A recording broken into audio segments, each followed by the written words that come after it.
Hello viewers, আসসালামু আলাইকুম। আজকে চলে আসলাম আমাদের সেই ঐতিহ্যবাহী যে একটা স্থানটাকে আপনাদের সাথে পরিচয় করিয়ে দিই। এইখানে একটা টাকটুক গাছ ছিল গ্রাম বাংলার। আমরা যখন ছোটবেলায় ছিলাম তখন আমরা এখানে এই সেই টাকটুক গাছ, যেখানে আমরা টাকটুক খাইতাম এসে প্রাইমারি লাইফ যখন ছিলাম।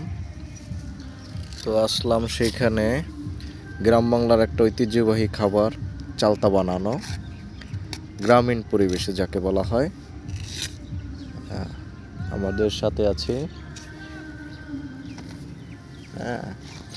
ওই এক হতভাগা লোক আছে,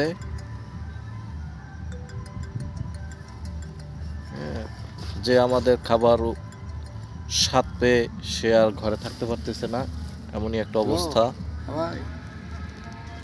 তো এখন আসলাম মোটামুটি আমরা যা যা নিচ্ছি সেটা হলো চালটা, তারপরে এই হলো শুকনো মরিচ, এদিকে আছে সরিষার তেল,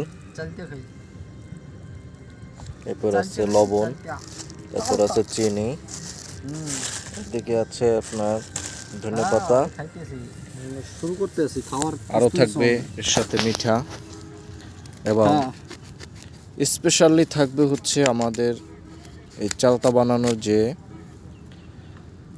আরও সুস্বাদু করার জন্য সিক্রেট মশলা। এবং আমি আছি রজন, এবং আমার আজকে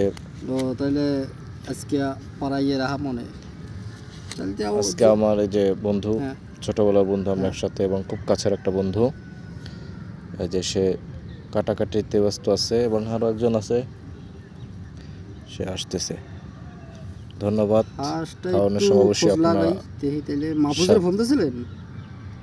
খাবারের সময় আপনারা অবশ্যই আমাদের সাথে থাকবেন এবং আপনাদের সাথে আমরা সবকিছু শেয়ার করবো। ধন্যবাদ, ভালো থাকবেন।